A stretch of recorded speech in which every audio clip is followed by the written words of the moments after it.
What's up guys? In today's video, I'm going to be showing you how to recover a LinkedIn temporarily restricted account. Let's get to the video. Alright, upon logging into your LinkedIn account, you guys will be struck with a message basically stating your account access has been temporarily restricted. So I'm going to put a screenshot somewhere up there on the screen so you guys could see if you're experiencing or if you're getting the same message. It's going to give you that message. And basically, I'm going to be showing you what you got to do to resolve it. So, okay, once you get that message, you're going to go ahead and scroll down and it's going to be a message saying verify your identity. So just scroll down, click on the blue verify your identity.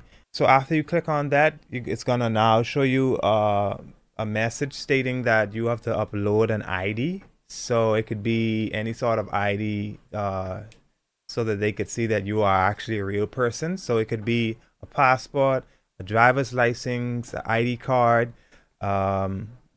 Just gonna get that and then you're gonna upload it to the website so that they could verify that it's you. Now before you upload, you guys are gonna have to select your country.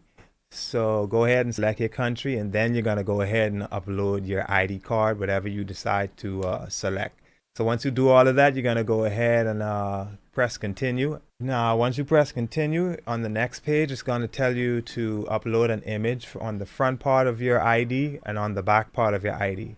So yeah, just go ahead and upload your image. Maximum size of each photo should be at least maximum 5 megabytes. So once you upload it, you're going to go ahead and press submit.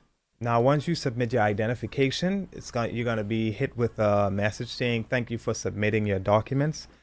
So all you got to do is wait like for 1 to 2 days and they should get back to you. But however, do not resubmit your identification over and over because it's going to delay their process of them verifying you. So just wait for like 1 to 2 days and they will get back to you. You should receive an email. And once you submit it, you should receive an email right away stating that, hey, they just received your request. And all you got to do is wait for them to approve it and then you should be good to go. And that's all for this video. Thank you guys for making it at the end. Don't forget to smash that like button and don't forget to subscribe and I'll see you guys in the next one.